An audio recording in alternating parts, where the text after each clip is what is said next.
Hello everyone. आप सभी का स्वागत है आज की इस क्लास में। सभी साथियों का हार्दिक अभिनंदन, हार्दिक स्वागत। अपन की चर्चा चल रही थी भूगोल को लेकर। भूगोल में अपन अध्ययन कर रहे थे भौगोलिक चिंतन जो यूनिट नंबर 8 है उसकी। उसमें आधुनिक भूगोल का जो शास्त्रीय काल है उसकी अपन की जो है चर्चा चल रही थी। उसमें अपन ने हम्बोल्ट, रेटर और रेडजेल को तीनों को है उनका अध्ययन कर लिया था। इसके बाद में आज की जो अपनी चर्चा है वो थी प्रीवियस ईयर की जो क्वेश्चंस आए हुए हैं एग्जाम में उनको लेकर। कि 1 into 4 फॉर्मूला यानी कि एक क्वेश्चन से अपन 4 क्वेश्चन कैसे सॉल्व करेंगे उसको लेकर। तो जो आज की क्लास है उसकी शुरुआत करते हैं पहले क्वेश्चन से। जो है हम्बोल्ट, रेटर और रेडजेल तीनों से है। जो प्रीवियस ईयर एग्जाम में जो भी क्वेश्चन आए हैं 15 ईयर्स में जो भी क्वेश्चन पूछे गए हैं उनको लेकर है। तो उनको लेकर जो प्रीवियस ईयर की क्वेश्चंस हैं उनकी अपन जो है चर्चा करेंगे। तो चलिए हैं स्टार्ट करते हैं पहला क्वेश्चन से कि सूची 1 को सूची 2 को सुमेलित कीजिए और नीचे दिए गए कूट में जो है सही उत्तर आपको जो है चुनना है। कि सूची 1 और सूची जो 2 को सुमेलित करके जो सही कूट के आधार पे चुनना है। ऐसा नहीं कि ऊपर जो है उसमें सही और गलत बताना है। आपको उसमें बताना है कि जो कूट दे रखे हैं नीचे क्वेश्चन के उनमें आपको है करेक्ट जो है आंसर वो है बताना है वो। तो इसका क्या होगा, आइए देखते हैं। एक तरफ तो दे रखा है भूगोलवेता, दूसरी तरफ है उनके सिद्धांत। यानी एक तरफ तो है भूगोलवेता और दूसरी तरफ है उनके सिद्धांत। यानी भूगोलवेताओं को सिद्धांत से जो है इनका मिलान करना है। तो पहला है विडाल डी ला ब्लास जो है मूलतः फ्रांसीसी भूगोलवेता है। संभववाद के जो जनक माने जाते हैं भूगोलवेताओं में उनमें इनका महत्वपूर्ण योगदान जो मिलता है जो अपन ने अध्ययन नहीं किया फ्रांसीसी भूगोलवेताओं में हम इसका अध्ययन करेंगे। इधर है जीन ब्रांचेज है। अब मैं आपको बताता हूं कि मैंने आपको पहले कहा था कि हिंदी के साथ में अंग्रेजी वर्जन आपको जरूर देखना है क्योंकि यहाँ पे दे रखा है जीन ब्रांचेज और ऐसा ही एग्जाम में पूछा जाता है, बहुत बार पूछ लिया गया है इसे जीन ब्रांचेज। अब आप यहाँ पे कंफ्यूज हो जाओगे कि है जीन ब्रांचेज कौन सा भूगोलवेता है, हमने पढ़ा नहीं। तो मैं आपको बता दूं ये जीन ब्रून्स जो है फ्रांसीसी भूगोलवेता है संभववाद का। वो जीन ब्रून्स जीन ब्रांचेज उसको है हिंदी में जब कन्वर्ट किया गया तब उसको थोड़ा चेंज कर दिया गया। तो आपको साथ में अंग्रेजी वर्जन इसकी जरूर देखना है। फिर नेक्स्ट है कार्ल रिटर जो अपन ने पढ़ा। फिर है फ्रेडरिक रेडजेल।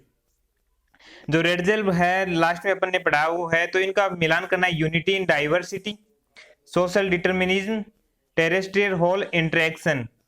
तो इसमें क्या होगा, अपन को मूलतः तो दो देखने हैं, इनके आधार पर इस क्वेश्चन को लिया गया क्योंकि इनकी अपन ने अभी चर्चा नहीं की। तो कार्ल रिटर जब मैंने पढ़ाया था तो है अनेकता में एकता, मैंने वहां पे बताया था। जैव है विविधता में एकता, ऐसे उनके सिद्धांत मैंने आपको करवाए थे दोनों के। तो यूनिटी इन डाइवर्सिटी तो है कार्ल रिटर का। और टेरेस्ट्रियल होल, अब ये नया शब्द आ गया टेरेस्ट्रियल होल की सर, ये तो हमने चर्चा ही नहीं की थी पीछे क्लास में। तो है आप अगर प्रॉपर नोट्स बना रहे हो इन चीज क्लासेस के तो उसमें क्या करना आपको कि है 5-7 पंक्तियां है जो आपको खाली छोड़नी है। वो क्यों छोड़नी है वो भी बताता हूं। क्योंकि अपन क्वेश्चन के माध्यम से चर्चा करेंगे तो वहां पे है नई नई जानकारी अपन को मिलेगी, या अन्य किसी स्रोत से अपन अध्ययन करेंगे तो नई नई जानकारी अपने सामने जो है आएगी। तो उन जानकारियों को भी उनमें कन्वर्ट कर लेना है अपन को, अपने नोट्स में प्रॉपर रूप से लिख लेना है ताकि जो है अपने खुद के नोट्स और बेहतर है नोट्स बन जाए इसके लिए। तो फिर है भविष्य में आपको केवल ओनली नोट्स ही पढ़ने पड़े, अन्य चीजें हैं जो भी बुक्स है आपकी गाइड्स है उनका जो है अध्ययन नहीं करना पड़े। तो रेडजेल संबंधित है टेरेस्ट्रियल होल से, इससे संबंध रखता है रेडजेल। तो इसमें ये देखना है जो सी नंबर है इसमें वो मिलान हो रहा है फर्स्ट नंबर का यूनिटी एंड डाइवर्सिटी। तो इसमें देखना है सी में फर्स्ट 2 दे रखे हैं, फिर डी में है 3, डी में 3 देना मतलब है इसमें है। तो ये है ये मैचिंग खा रहा है यहाँ पे। अब ये इसका सही आंसर होगा बी। अब बी हो गया तो जो पहले में 4th नंबर आएगा और है बी में 2nd नंबर आएगा। तो विडाल डीला ब्लास्ट है उसमें 4th नंबर यानी इंटरेक्शन। फिर जीन ब्रून्स है वो सोशल डिटर्मिनिज्म। फिर Carl Ritter unity and diversity. और जो फ्रेडरिक रेडजेल है वो टेरेस्ट्रियल होल से जो संबंध है इस प्रकार अपन को करना है। मिलान वाला क्वेश्चन किस प्रकार करना है मैं बताना चाहूंगा कि जो मिलान वाला क्वेश्चन है उसमें आपको अगर 1 आ रहा है या 2 है, इसमें ऑप्शन आपको आ रहे हैं 2 नहीं आ रहे हैं, तो भी चलेगा। उसमें आपको जो आ रहा है उसको है आपको पकड़ना है कि इसका सही आंसर कौन सा है। फिर नीचे जो कोड दिए गए हैं उनमें आपको है उनको देखना है और आपको संभवतः है 100% आपका वो क्वेश्चन सही हो जाएगा। अगर आपको 1 या 2 आ रहा है उनमें से तो आपका क्वेश्चन सही होने की जो है बिल्कुल संभावना है। चलो चलते हैं नेक्स्ट क्वेश्चन की तरफ। इसमें जो मिलान वाला यही था, विडाल डी लास इंटरेक्शन। ये देख लो, जॉन ब्रंस भी दे रखा है, जॉन ब्रून्स है वो। तो social determinism, Carl Ritter unity and diversity, Ratzel का है टेरेस्ट्रियल जो होल दे रखा है इसका सही आंसर। नेक्स्ट क्वेश्चन की चर्चा करते हैं। राजनीतिक भूगोल का जनक किसे कहा जाता है?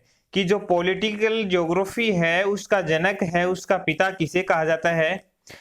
रुडोल्फ केजेलेन को, हाउसोपर को, रेडजेल। एफ क्या है? Friedrich Ratzel. या हार्टशोन है, ये हार्टशोन आर हार्टशोन है। तो राजनीतिक भूगोल जब मैंने आपको है रेडजेल करवाया था तो उसमें मैंने बताया था पॉलिटिकल ज्योग्राफी और राजनीतिक भूगोल से संबंध किसका था, और साथ में यह भी बताया था कि अपन पॉलिटिकल ज्योग्राफी जब अपन पढ़ेंगे तो उसमें उसकी चर्चा जरूर की जाएगी उस भूगोलवेता की। तो इसका सही आंसर होगा सी, इसका है रेडजेल। रेडजेल है राजनीतिक भूगोल का जनक। अब इसकी व्याख्या देखते हैं अपन कि किस आधार पर है इसका जो योगदान मिलता है। राजनीतिक भूगोल का जनक रेडजेल को कहा जाता है। कि जो राजनीतिक भूगोल है, पॉलिटिकल ज्योग्राफी है, आपको उसका जनक है कौन कहा जाता है? रेडजेल। राजनीतिक भूगोल राज्यों की सीमाओं, स्थानीय प्रशासन, प्रादेशिक नियोजन आदि से संबंधित है। जो राजनीतिक भूगोल है वो राज्य की सीमा, स्थानीय प्रशासन और प्रादेशिक नियोजन से संबंधित है। यह मानवीय समूहों की राजनीतिक स्थितियों, समस्याओं और क्रियाओं के भूगोल के महत्व को आंकता है। ये इसकी व्याख्या है। साथ में कुछ और दे रखा है इसमें। रेडजेल ने राजनीतिक भूगोल नामक पुस्तक भी लिखी थी। जब मैंने पढ़ाई थी इनके ग्रंथ तब मैंने बताया था कि राजनीतिक भूगोल इसकी जो है इसका ग्रंथ है। रेडजेल का निश्चयवादी दृष्टिकोण अब जो है एंथ्रोपोजियोग्राफी मैंने पढ़ाई थी, उसकी शिष्या थी कुमारी सैंपुल। उसने है प्रथम खंड 1882 में जो लिखा गया था उस पे ही उसने फोकस किया, तो उसकी जो है छवि निश्चयवादी के रूप में बना दी। मतलब सेकंड खंड उसका मूलतः संभववादी था, मानववादी था, लेकिन उसकी छवि बन गई निश्चयवादी दृष्टिकोण। फ्रांस, इंग्लैंड, अमेरिका में बहुत लोकप्रिय हुआ। एलेन चर्चिल उनकी प्रमुख शिष्या थी। रेडजेल ने लेम्बेसरोम की संकल्पना का जो प्रतिपादित किया, लेम्बेसरोम मैंने बताया था ये रेडजेल की संकल्पना है। इसका अर्थ होता है ऐसे भौगोलिक क्षेत्र जिसमें जीवित प्राणियों का विकास होता है। लेम्बेसरोम क्या होता है इसकी व्याख्या यहाँ पे आ गई कि ऐसा भौगोलिक है क्षेत्र जिसमें जीवित प्राणियों का जो है विकास होता है, उसकी जो वृद्धि होती है जीवित प्राणी एक क्षेत्र में, उसको लेम्बेसरोम कहते हैं। नेक्स्ट क्वेश्चन की चर्चा करेंगे। किसने राज्य का जैव सिद्धांत प्रतिपादित किया? कि राज्य का जो जैव सिद्धांत है किसने प्रतिपादित किया? तो अब ये मैंने आपको बताया था या पढ़ाया था, तब मैंने आपको इसके बारे में चर्चा की थी कि राज्य की तुलना जीव से करने वाला भूगोलवेता कौन सा है, तो वो है रेडजेल, फ्रेडरिक रेडजेल। राजनीतिक भूगोल के अंदर उसने इसको समाहित किया है। मैंने आपको एक कथन भी बताया था कि अगर कोई राज्य है वो विकास नहीं कर रहा है, वो एक है स्थल है या रुका हुआ है, उसकी विकास नहीं हो रहा है, तो इसको या तो नष्ट हो जाना चाहिए, उसका कोई काम नहीं है। अगर वो नष्ट नहीं होना चाहता तो उसको उत्तरोत्तर जो है विकास उसको जो है करना चाहिए, अपना जो है साम्राज्य का जो है विस्तार उसको जो है करना चाहिए, ऐसा रेडजेल का मानना था। तो इसका सही आंसर रेडजेल है। इसके बारे में चर्चा करते हैं। राज्य का जैव सिद्धांत रेडजेल ने प्रस्तुत किया। जो राज्य का जैव सिद्धांत है वो किसने प्रस्तुत किया? रेडजेल ने। उन्होंने राज्य की तुलना एक जीव से की है, कि राज्य की तुलना उसने जीव से कर दी कि राज्य है एक जीव के समान है। अगर जीव है विकास करेगा, है जैसी भौगोलिक परिस्थिति है उसमें अपने आप को जो ढाल लेगा तब तो वो रह पाएगा जीवित, अन्यथा है वो नष्ट हो जाएगा, उसका खात्मा हो जाएगा। उसी प्रकार एक राज्य है वो अगर है परिस्थिति के अनुसार अपना जो विस्तार है अपना विकास करता रहेगा, तब तो वो वहां रह पाएगा, वरना वो है जो नष्ट हो जाएगा, या अन्य जो राज्य हैं उस पे जो है आधिपत्य जो स्थापित कर लेंगे, उसको अपना जो है गुलाम बना लेंगे। इनका कथन है कि राज्य का या तो सामान्य जीव की तरह विकास करना चाहिए या उसे समाप्त हो जाना चाहिए, वह कभी भी स्थिर जो है नहीं रह सकता। वास्तव में रेडजेल सामाजिक डार्विनवाद की है विचारधारा, डार्विनवाद की विचारधारा की समालोचना उसने है प्रस्तुत किया था सबसे पहले। मैंने जब आपको पढ़ाया था तब मैंने बताया था, इसका जिक्र किया था कि सामाजिक डार्विनवाद की जो है विचारधारा का समर्थक थे रेडजेल, उसका उस पर काफी प्रभाव पड़ा था। एलेक्जेंडर वॉन हम्बोल्ट की पुस्तक कॉस्मोस, जो कॉस्मोस उसकी पुस्तक है, उनकी निम्नलिखित में से महाद्वीप की यात्रा पर आधारित है। मतलब ये क्वेश्चन में ये पूछना चाह रहा है कि जो हम्बोल्ट की पुस्तक है कॉस्मोस, जो महत्वपूर्ण ग्रंथ है जिसकी अपने लगभग 4 क्लासेस जैसे की है, उसका मतलब संपूर्ण रूप से अपन ने उसकी चर्चा करी है, जीरो लेवल से हाई लेवल तक उसका हर एक एंगल से अपन ने चर्चा करी है। तो उसका कॉस्मोस है, कहाँ की उसने यात्राएं की, कौन सी जगह वो गया, उस जगह से आने के बाद ने उसने अपने जो है ग्रंथ वह लिखा। एशिया वो गया ही नहीं, एशिया तो उत्तरी अमेरिका गया था। फिर है इधर दे रखा है एक ऑप्शन, यूरोप भी गया था, यूरोप में इटली इत्यादि जो है पर्वत है उनकी यात्राएं उसने की थी। दक्षिणी अमेरिका तो है इसका सही आंसर होगा दक्षिणी अमेरिका। मैंने बताया था आपको कि दक्षिणी अमेरिका की यात्रा के दौरान है उसने है जो है फैक्ट्स, तथ्य जो इकट्ठे करे थे, जानकारियां जो इकट्ठी करी थी, उनको फिर है विस्तृत या क्रमबद्ध रूप से उसने कॉस्मोस में जो है प्रकाशित किया था हम्बोल्ट ने। इसकी व्याख्या क्या कहती है, इसके बारे में चर्चा करेंगे। अलेक्जेंडर हम्बोल्ट की पुस्तक कॉस्मोस उनकी दक्षिणी अमेरिका महाद्वीप की यात्रा पर आधारित है, कि उनकी दक्षिणी अमेरिका की जो यात्रा है उस पे जो है आधारित है। भूगोल की विषय वस्तु का विचार करते हुए हम्बोल्ट ने एक नया पद नाम विश्व रचना दिया। अब ये एक जानकारी मैंने आपको ये नहीं बता दी कि है भूगोल की विषय वस्तु है उसकी उस पर विचार करते हुए हम्बोल्ट ने एक नया पद नाम दिया विश्व रचना। इसे ब्रह्मांड वर्णन, जो ब्रह्मांड का जो वर्णन है, यूरेनोग्राफी मैंने आपको बताया था, यूरेनोग्राफी और ज्योग्राफी, मतलब यूरेनोग्राफी और सामान्य भूगोल में इसने है ज्योग्राफी को जो है डिवाइड किया था एवं भूगोल में विभाजित किया। हम्बोल्ट प्रेरणिक विधि में विश्वास है करते थे, या बोले तो क्रमबद्ध रूप से जो है विधि उसमें विश्वास करते थे। उन्होंने अनुशासन की अनुभाषिक विधि के महत्व पर बल दिया, अनुसंधान की जो अनुभाषिक विधि है उसके महत्व पर उसने बल दिया। हम्बोल्ट भूगोल तथा मौसम विज्ञान का प्रारंभ करता था। अब मैंने हम्बोल्ट पढ़ाया था तो वो जीव वैज्ञानिक था, उसने है खनन विभाग के पद पे कार्य किया था, वनस्पति शास्त्री था, जलवायुवेत्ता था, जलवायुवेत्ता वेगनर के साथ में उसने काम किया था। तो मतलब कहने का मतलब यही है कि जो है ऑलराउंडर था हम्बोल्ट, क्योंकि उसने है लगभग है हर जो फील्ड में उसने है काम किया, योगदान दिया अपना। आइए चर्चा करते हैं अपने जो है नेक्स्ट क्वेश्चन की। हम्बोल्ट के जर्मनी के अकादमिक, अब विकथन ए, और ये कथन वाले क्वेश्चन है बहुत बार पूछे जाते हैं आपसे, और मैं पढ़ाता हूँ साथ में चर्चा भी करता हूँ कि कथन वाले क्वेश्चन कहाँ से बनते हैं, क्या संभावना रहती है। हम्बोल्ट के जर्मनी के अकादमिक क्षेत्र में कोई निकट अनुयायी नहीं थे, मतलब कि हम्बोल्ट के जर्मनी में था जब हम्बोल्ट, तो अकादमिक यानी शैक्षणिक क्षेत्र में उसका कोई निकट अनुयायी नहीं थे, क्योंकि उनके पास कोई अकादमिक पद नहीं था, कि उनके पास में कोई अकादमिक जो है पद नहीं था, कोई शैक्षणिक पद नहीं था, वो कहीं पे प्रोफेसर नहीं था, मतलब कि उसने अध्यापन कार्य नहीं करवाया था। वो तो एक है भूविज्ञानी के पद पर उसने क्या काम किया था, भूगर्भ शास्त्री बोले उसको, तो उसके है पद पर काम किया था, उसने जो है शैक्षणिक संस्थान में काम नहीं किया था। तो ये कथन है क्या सही है, तो ये कथन हो गया गलत, ये गलत कथन है। क्यों कथन है, क्योंकि जो हम्बोल्ट के जर्मनी के अकादमिक क्षेत्र में जो है निकट अनुयायी नहीं थे, क्योंकि उनके पास कोई अकादमिक पद नहीं था। तो इस कथन को बोले तो ये कथन सही है, एक कथन की उनके पास में अकादमिक पद नहीं था। कारण की चर्चा करते हैं अपन। तो हम्बोल्ट के सही अनुयायी वैज्ञानिक यात्री थे, कि हम्बोल्ट के जो सही अनुयायी जो है वैज्ञानिक यात्री थे। अनुयायी कौन थे, वैज्ञानिक यात्री थे। अब आपको पता होगा कि अनुयायी वैज्ञानिक यात्री कैसे थे। मैंने जब पढ़ाया था तो बताया था कि वेगनर के साथ में काम किया, वॉन प्लांट के साथ में काम किया उसने, मतलब वैज्ञानिक जो थे भूगोलवेत्ता थे उनके साथ में जो उनके साथ में जाते थे, जब दक्षिणी अमेरिका की यात्रा की थी, यूरोप की यात्रा की थी, उस समय उसके साथ में जो है भूगोलवेत्ता गए थे। तो ये कथन भी जो है सही है, तो इसका सही आंसर होगा बी, ए और आर दोनों सही है। RA का सही स्पष्टीकरण तो नहीं करता, लेकिन दोनों कथन है सही है। उनके पास में अकादमिक पद नहीं था, पहली बात तो ये नहीं था, ये बात सही है।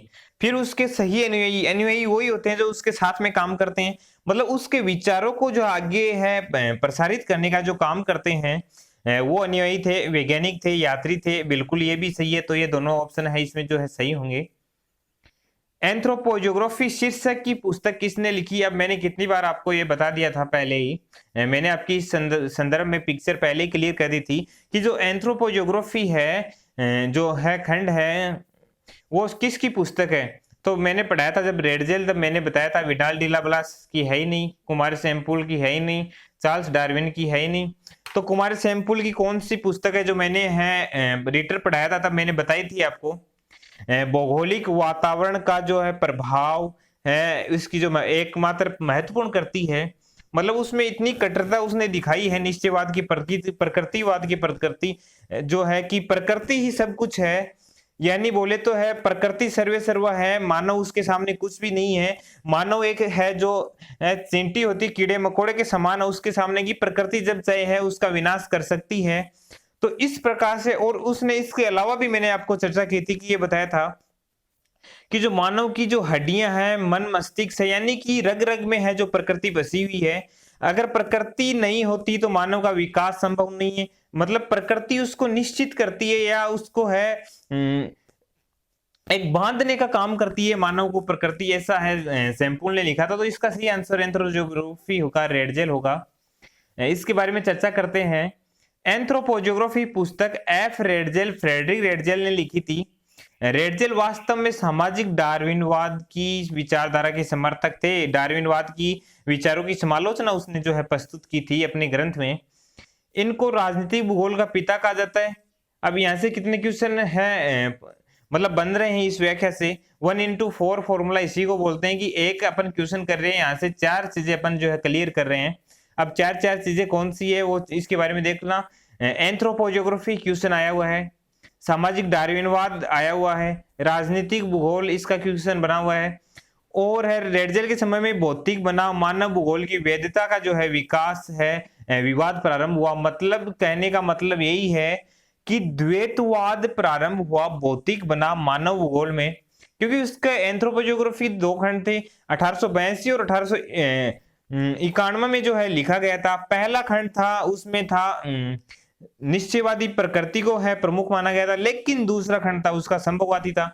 मतलब दो विचारधारा यहाँ पे है टकराने का काम किया था उसने अपने ग्रंथ में।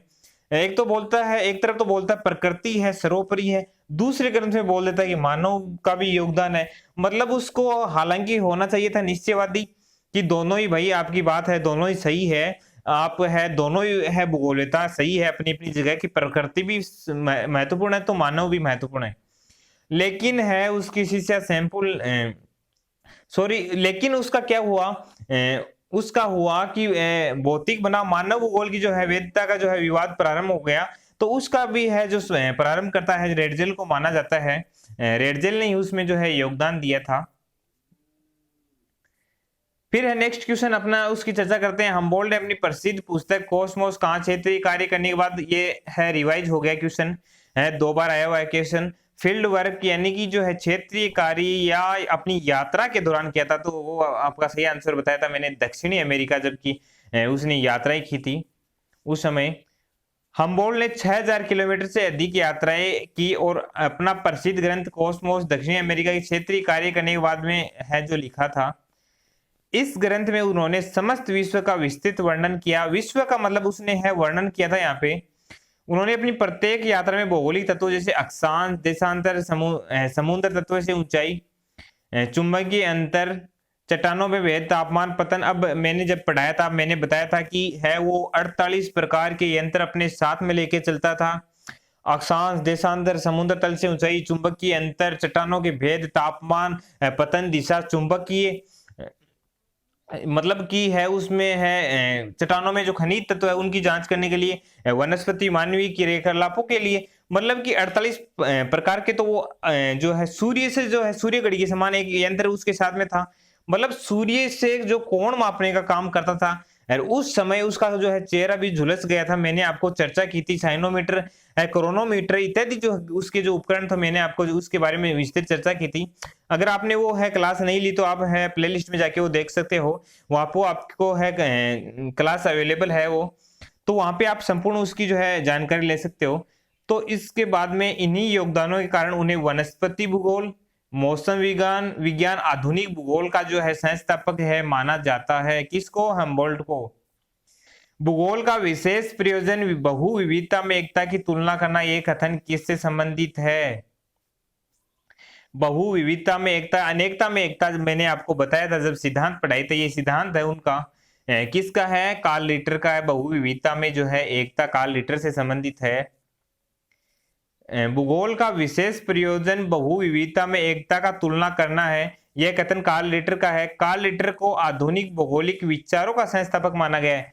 मतलब जो आधुनिक भूगोल के शास्त्रीय काल में तभी उनको शामिल किया गया। मैंने चर्चा की थी कि मूलतः ये जर्मन के थे, जर्मनी भूगोलवेताओं से संबंधित थे, लेकिन क्या कारण था कि इनको जर्मन वालों से हटाकर इनको आधुनिक भूगोल के शास्त्रीय काल या आधुनिक भूगोल के विकासवादी भूगोलवेताओं में शामिल किया गया?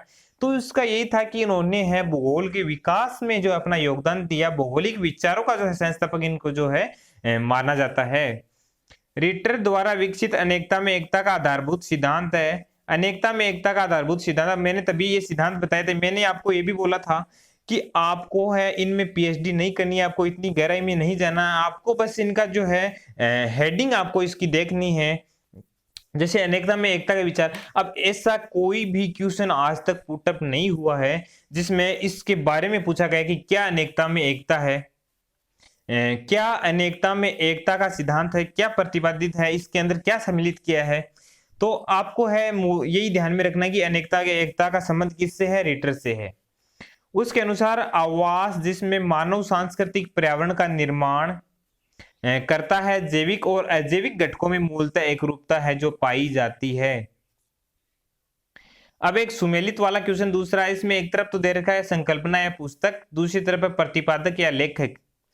अर्ड कुंडे, कोस्मोस, कोरोलॉजी, एरियल डिफरेंशिएशन। तो इसमें अर्ड कुंडे मैंने पढ़ाया था, तो किसका ग्रंथ बताया था? अर्ड कुंडे। तो पहले देखते हैं कोस्मोस, जैसा सर्वप्रथम मैंने हम्बोल्ट पढ़ाया था तो कोस्मोस बताया था, अर्ड कुंडे रिटर से बताया था। अब ये यहाँ पे दो आ गए कि हाँ हमने ये पढ़े नहीं, तो मैंने आपको एक फॉर्मूला इसका जो है बताया था कि ए वाला मिलान है जो कर रहा है 2 नंबर से, यानी कि रिटर से 2 वाला मिलान कर रहा है 1 नंबर से, तो आपको कूट देख लेने हैं यहाँ पे कि ऐसा कहाँ मिल रहा है। 1 वाला तो कर रहा है 2 नंबर से, 2 वाला कर रहा है 1 नंबर से, तो यहाँ पे ये गलत हो गया। ये जो है ए ऑप्शन इसका जो है गलत हो गया। बी ऑप्शन में ये आ रहा है 2 और 1, और डी में आ रहा है 2 और 1, सी भी गलत हो गया। तो आपके दो मतलब कि कहने का मतलब ये कि 4 में से 2 ऑप्शन आपके ऑटोमेटिक ही हट गए यहाँ से। अब आपको 2 में से छांटना है कि कौन सा सही हो सकता है। तो इसमें फिर आपको देखना है इसका जो है कोरोलॉजी, जब अपन आगे चर्चा करेंगे कोरोलॉजी है किसने दिया था, तो कोरोलॉजी है संबंधित है अरिस्टोफेन से, और एरियल डिफेंस है जो है हेटनर से संबंधित है। तो ये सी में 5 नंबर और डी में है 3 नंबर, कहाँ मिलान है जो है होता है वो देखना है। तो ये मिलान हो रहा है डी पे, ऑप्शन नंबर डी पे, तो इसका सही आंसर यही होगा। आपको है इस आधार पे आपको करना है। चलो आज की क्लास में इतना ही, अपन नेक्स्ट सेशन भी रखेंगे प्रीवियस ईयर क्वेश्चंस के लेकर, एक पार्ट अपना जो है और आएगा। आज अपन ने लगभग 10 या 15 क्वेश्चन की जो चर्चा की थी, उसमें अपन ने व्याख्या सहित जो है इनकी चर्चा कर ली थी कि कैसे एक क्वेश्चन के आधार पे अपन 4 क्वेश्चन सॉल्व कर रहे थे। तो अपना जो है एक क्लास के बाद में अपना जो है ये सेशन समाप्त हो जाएगा। उसके बाद में है आपको है जल्दी यूनिट कंप्लीट करवा दी जाएगी। बाद में है मतलब इनसे एग्जाम में क्वेश्चन कम पूछ जाते हैं, भूगोलवेता जो हुए हैं उनकी मूल बातें हैं जो आपको करवा दी जाएगी। और उसके बाद में अपन जल्द ही दूसरी एनसीईआरटी वगैरह जो है स्टार्ट करने वाले हैं। तो आप है रेगुलर बेसिस पे यहाँ पे बने रहिए। धन्यवाद आपका कि आप है इस है चैनल के माध्यम से जुड़े हुए हो, ऑनलाइन जो है फ्री क्लासेज का जो है आनंद ले रहे हो आप। चलो साथियों लेते हैं विदा, मिलते हैं नेक्स्ट क्लास के साथ में, तब तक की धन्यवाद, बाय।